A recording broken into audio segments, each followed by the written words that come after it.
자, 완벽하고 깨끗한 시료 분석. 이건 사실 교과서에나 나오는 얘기죠.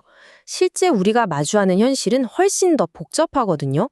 오늘은 바로 그 진짜 실력, 까다롭고 복잡한 시료를 다루는 SEM 분석의 고급 기술들을 한번 제대로 펼쳐보겠습니다. 여러분의 분석 기술을 한 단계, 아니 몇 단계는 더 업그레이드할 준비 되셨나요? 아주 얇은 마가레에 숨겨진 진짜 성분은 뭘까? 먼지처럼 작은 입자의 정체는? 또 살아있는 것처럼 섬세한 생물 조직의 비밀은 어떻게 알아낼 수 있을까요? 기존의 단순한 방식으로는 풀기 어려운 이런 문제들을 어떻게 해결할지 지금부터 저와 함께 알아보시죠. 지금 보시는 이 사진, 이건 그냥 단순하고 균일한 덩어리 시료가 아니에요. 바로 철운석의 단면입니다. 이 복잡한 패턴 보이시죠? 이걸 비드만 스테튼 구조라고 부르는데요. 밝은 부분, 어두운 부분은 각각 철, 니켈, 인의 함량이 서로 다른 영역이에요. 이런 복잡한 구조의 성분을 정확히 알려면 당연히 훨씬 더 정교한 접근법이 필요하겠죠. 오늘 우리가 함께 살펴볼 내용입니다. 먼저 얇은 막, 방막 분석의 어려움은 뭔지 알아보고 이어서 아주 작은 입자 분석이라는 퍼즐을 풀어볼 거예요. 그리고 나서는 섬세한 생물 시료의 세계로 들어가 보고요. 마지막으로 이 모든 분석 결과를 어떻게 완벽하게 보고서로 남길 수 있는지 그 방법까지 살펴보겠습니다. 자, 첫 번째 도전 과제입니다. 바로 기판 위에 코팅된 아주 얇은 막, 방막을 분석하는 건데요. 여기서 핵심은 아주 명확해요. 기판에서 나오는 신호는 싹 무시하고 오로지 우리가 궁금해하는 이 방막의 정보만을 정확하게 얻어내는 거죠. 근데 문제가 뭘까요? 바로 이거예요. 우리가 쏘는 전자빔이 너무 강력해서 이 얇디 얇은 막을 그냥 뚫고 지나가 버리는 거죠. 그러고는 그 아래에 있는 기판을 때리면서 우리가 원치 않는 기판의 신호까지 같이 잡아내버려요. 이건 마치 얇은 종이에 쓴 글씨를 읽으려고 하는데 그 뒷장 글씨까지 비쳐 보이는 것과 똑같은 상황인 겁니다. 이 문제를 해결할 두 가지 주요 전략이 있습니다. 첫 번째는 아주 간단해요. 빔 에너지를 낮추는 거죠. 전자빔의 힘을 약하게 조절해서 딱 방막 안에서만 분석이 일어나게 하는 거예요. 간단하죠? 하지만 에너지가 너무 낮아지면 우리가 보고 싶은 원소의 신호를 아예 놓쳐버릴 수도 있다는 단점이 있어요. 두 번째 전략은 훨씬 더 정교합니다. 빔 에너지를 예를 들면 5, 10, 15, 20 keV처럼 계단을 오르듯이 단계적으로 바꿔가면서 여러 번 분석하는 거예요. 이 데이터를 모두 종합하면 방막의 성분은 물론이고 두께까지도 정확하게 알아낼 수 있습니다. 정말 강력한 방법이지만 전문적인 소프트웨어가 필요하다는 점 기억해 주세요. 자, 그럼 이제 방막보다 훨씬 더 작은 미세 입자라는 퍼즐을 풀어볼 시간입니다. 여기서는 또 어떤 어려움이 기다리고 있을까요?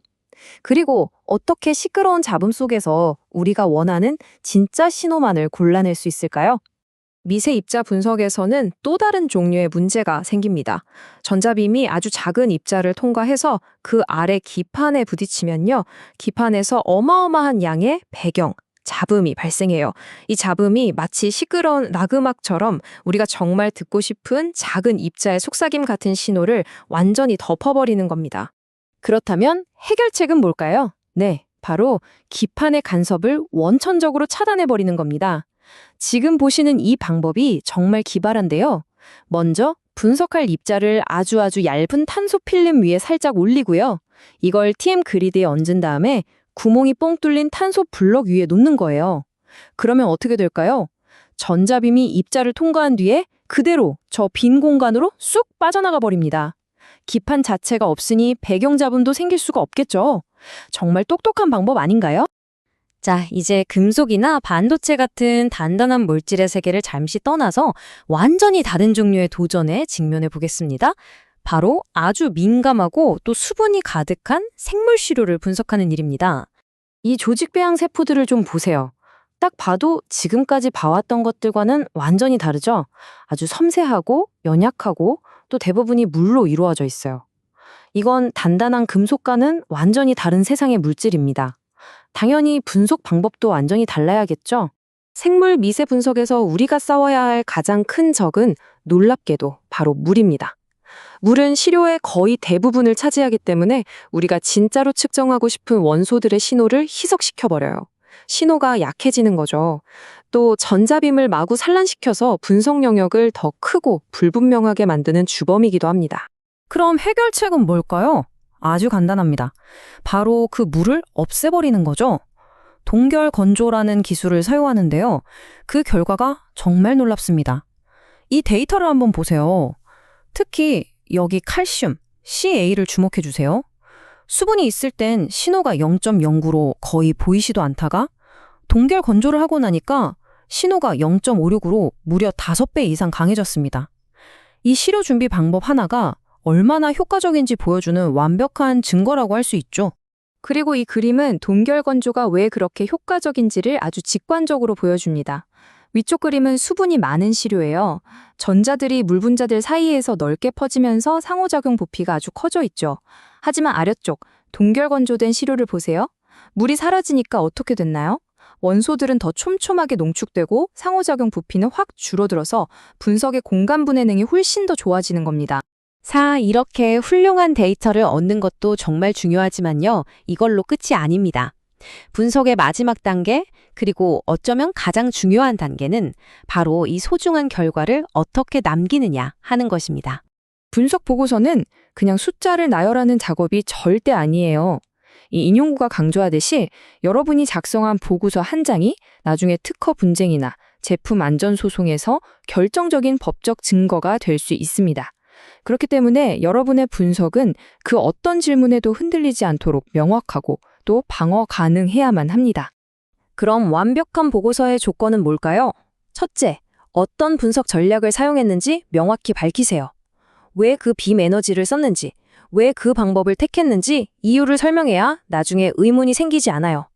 둘째, 모든 분석 지점을 이미지와 연결하세요. 여기 어딘가가 아니라 화살표로 바로 이 지점이라고 정확히 보여줘야 합니다.